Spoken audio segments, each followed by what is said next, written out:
Hola, soy Laura Mateo Martín y en este vídeo voy a presentar el tema 6 de Lingüística aplicada a la traducción, cuyo título es La metaforización del lenguaje y la traducción.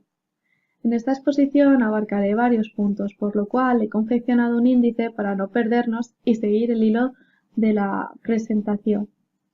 El primer punto es una breve introducción sobre la metáfora y su uso en la vida diaria.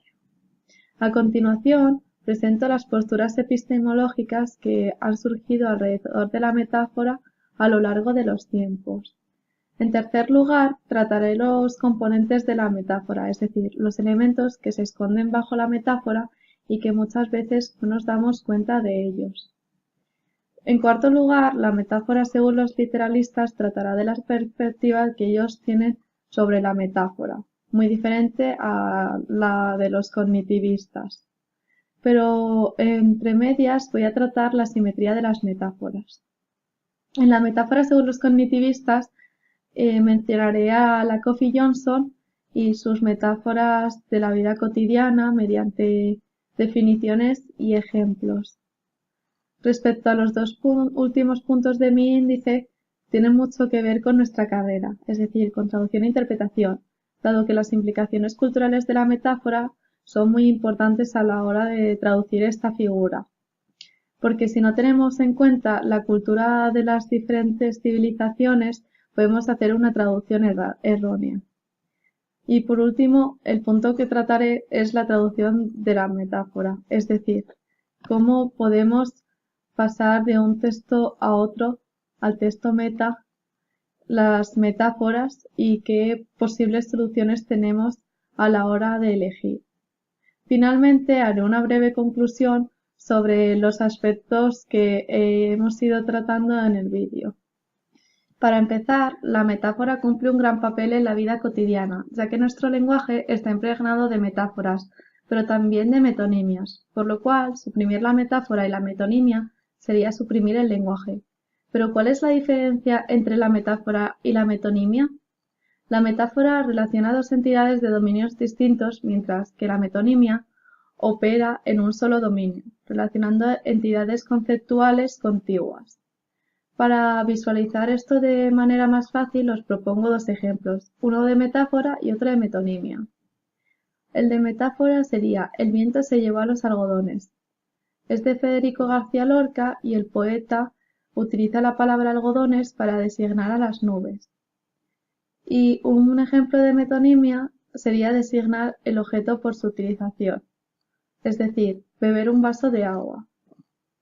Para terminar este apartado es necesario huir de una falsa asociación por la que la metáfora se asocia con la literatura y con la lengua escrita, pero esto no es cierto, porque en el lenguaje oral y cotidiano existen muchas metáforas que vamos a ir viendo a lo largo de esta presentación.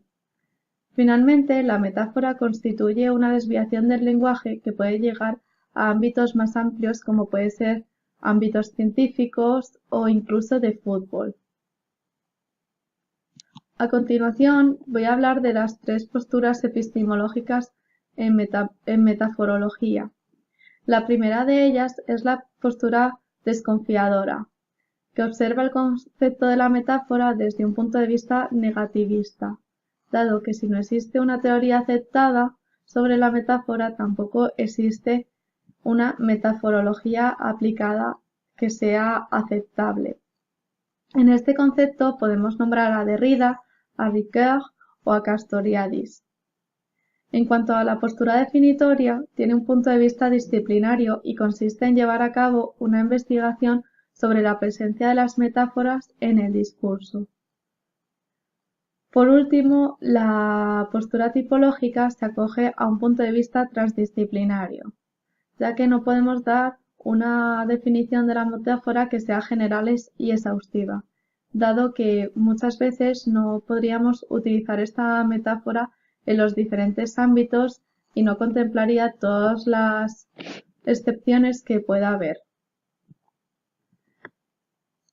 Por otro lado, Fontanier había percibido la metáfora como presentar una idea bajo el signo de otra, pero él no pudo deducir las consecuencias que esta definición traía, dado que carecía de una teoría adecuada del discurso. Por lo tanto, es Richard quien propone llamar tenor a la idea subyacente y vehículo a la idea bajo cuyo signo es aprendida de la primera. Es decir, tenor al término literal y vehículo al término figurado. Pero hay que señalar que la metáfora no es el vehículo, es un todo constituido por las dos mitades, por el tenor y por el vehículo. Finalmente, se llama fundamento a la relación que existe entre el tenor y el vehículo. Dependiendo de la presencia del tenor, podemos distinguir dos tipos de metáforas. Las metáforas donde aparecen los tres componentes, que serían las explícitas, y las metáforas donde el tenor no aparece y son las explícitas. En el ejemplo que os propongo, esas dos esmeraldas que tenía como ojos brillaban en su rostro. El tenor son los ojos y el vehículo son las esmeraldas. Pero ¿cuál es el fundamento? Se trata de la relación entre el tenor y el vehículo. En este caso es el color verde. Según los literalistas, ellos tienen una postura prescriptiva, es decir, que ven la metáfora como un elemento meramente decorativo, es decir, un elemento retórico. Aunque si nos remontamos a Aristóteles, para él la metáfora tenía dos funciones, una función retórica y una función poética. Para los literalistas, las metáforas tienen cuatro funciones. La primera función es de relleno, dado que una metáfora puede llenar o completar nuestros textos. Siguiendo con esta línea, la metáfora sustituye al lenguaje literal cuando necesitamos paliar un vacío en el vocabulario, dado que muchas veces es más fácil encontrar la expresión metafórica que una expresión en el lenguaje literal. Como ya advertíamos antes, para los literalistas se trata de un elemento estético, y finalmente tiene una función lúdica, dado que muchas veces los receptores de los textos tienen que descifrarlas como si se tratase de un acertijo. Es el caso de las metáforas implícitas, aquellas que no tenían tenor y eran más difíciles de averiguar.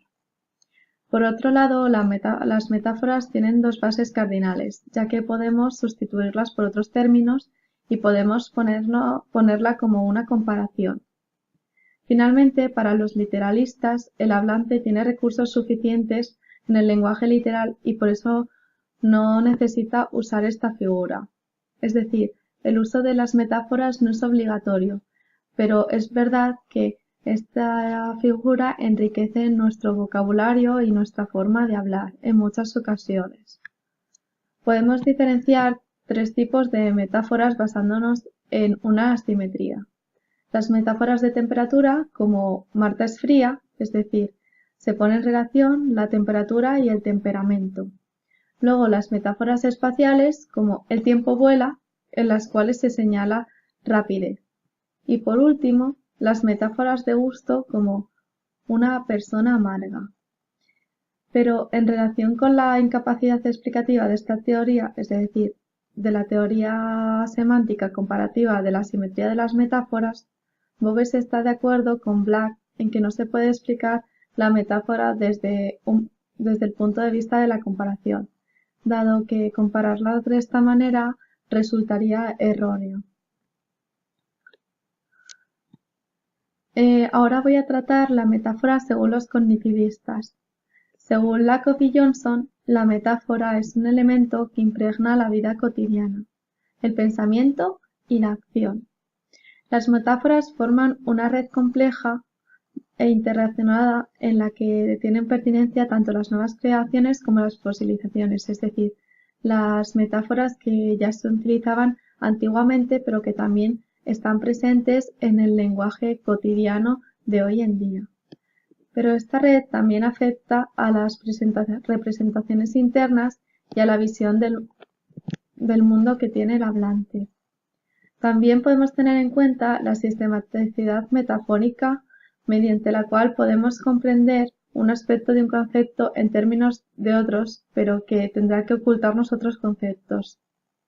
Por ejemplo, si tomamos la discusión en términos de una batalla, puede que solo nos centremos en los aspectos bélicos y perdamos de vista los aspectos cooperativos de la discusión, como podría ser el tiempo o el esfuerzo común que hacen los interlocutores para entenderse.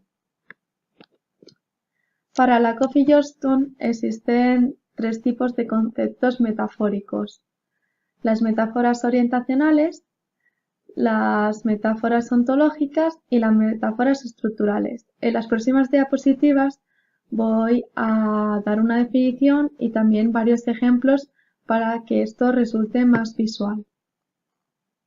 En cuanto a las metáforas orientacionales, organizan un sistema global de conceptos con relación a otro sistema. La mayoría de estas tienen relación con la orientación espacial: arriba-abajo, dentro-fuera, delante-detrás, profundo-superficial, central-periférico. Estas orientaciones metafóricas no son arbitrarias, sino que se basan en nuestra experiencia física y cultural. Un ejemplo de metáfora orientacional es interpretar más es arriba y menos es abajo. Por ejemplo, su número es alto, mis ingresos se elevaron el año pasado, el número de libros impresos sigue en alza. O por el contrario, menos es bajo, es menor de edad, sus ingresos disminuyeron el año pasado, si tienes demasiado calor baja la calefacción. En cuanto a las metáforas ontológicas, podemos distinguir tres tipos. Las primeras serían las metáforas de sustancia y entidad. Desde nuestra cultura podemos aludir a dos ejemplos. El primero, donde la mente es una máquina, es decir, mi cerebro no funciona hoy, o el segundo, la mente es un objeto frágil, su cerebro estalló. Estos dos ejemplos serían el resultado de considerar la mente como una entidad. Dentro de las metáforas ontológicas también encontramos las metáforas de recipiente. Por ejemplo, los campos visuales son recipientes. Por eso, en el lenguaje cotidiano encontramos expresiones del tipo ahora está fuera de mi vista o no puedo ni verlo, hay un árbol en medio. Para hablar de los siguientes tipos de metáforas ontológicas, vamos a desligarnos del típico ejemplo de eres un sol. En este ejemplo que os propongo, el objeto es una persona. Es decir, que podemos encontrar expresiones como la vida me ha estafado o la inflación se está comiendo nuestras ganancias. Por último, voy a pasar a las metáforas estructurales, en las que una actividad o una experiencia se estructuran en términos de otra. Por ejemplo, el discurso es un hilo. En cualquier discurso podríamos encontrar las siguientes expresiones: he perdido el hilo o al hilo de lo que iba diciendo. Esto significa que el interlocutor ha podido perderse en su discurso, pero la segunda nos expresa que el interlocutor quiere continuar con su discurso y quiere anudarlo con lo que ya había dicho. Las metáforas son confeccionadas en cada cultura, por lo tanto, los valores son independientes y tienen que formar un sistema coherente con los conceptos metafóricos de los que vivimos. Es decir, las culturas son diferentes y sus valores también van a serlo. Estos valores solo se mantienen si las circunstancias se mantienen. Si las circunstancias cambian, los valores cambiarán. La elección de los valores que tienen prioridad es cosa de cada subcultura en la que se vive, pero también parcialmente de los valores personales.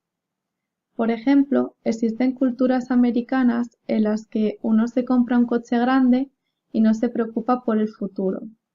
Y existen otras culturas en las que el futuro va por delante y uno compra un coche pequeño. Recientemente hay una gran subcultura en la que ahorrar dinero es mejor y tiene prioridad sobre más grande es mejor. Pero dentro de una cultura pueden existir varias subculturas y pueden no coincidir. Por lo tanto, tenemos que estar atentos a las implicaciones culturales que tiene la metáfora y cómo va cambiando a lo largo del tiempo. Para terminar, es necesario hablar de la traducción de las metáforas. Las metáforas van más allá de las palabras que la componen, y esto supone un gran reto para el traductor, dado que no se puede hacer una traducción al pie de la letra. Esto muchas veces es erróneo porque se intenta imitar la lengua original, pero esa misma metáfora en la lengua meta no significa lo mismo. Algunos teóricos describen el fenómeno como metarofobia, ese miedo a traducir las metáforas. Pero también existen teóricos que piensan que las metáforas son intraducibles. Pero hay muchos detractores de esta visión y desde un punto práctico son muy útiles las posibilidades de la traducción de la metáfora que nos ofrece Gideon Toury. La primera posibilidad sería sustituir una metáfora por la misma metáfora en la lengua meta, en el texto meta. La segunda posibilidad sería cambiar una metáfora por una metáfora diferente, pero que también una alguno de los lazos con la versión original. También podemos sustituir una metáfora por una no metáfora, es decir, una metáfora por una expresión del lenguaje literal.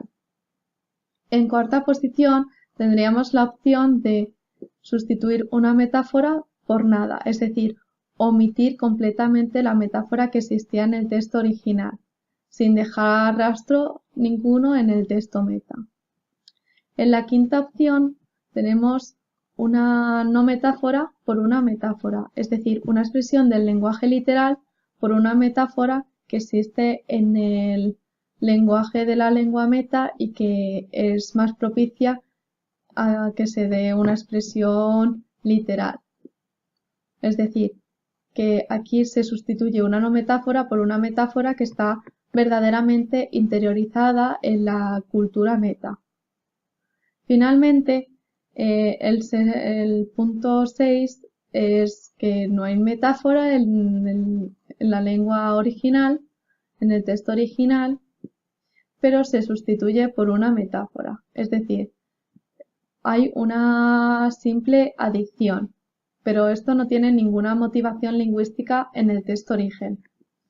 Como ya hemos visto, la realidad remite a que la metáfora es traducible y en muchos casos la dificultad que propone esta figura depende de la experiencia que tiene el traductor en este ámbito. Finalmente, me gustaría concluir diciendo que las metáforas estructuran nuestro pensamiento y nuestro lenguaje. De esta manera nos permiten comprender conceptos más abstractos a través de conceptos más concretos. Eso es todo y muchas gracias por vuestra atención.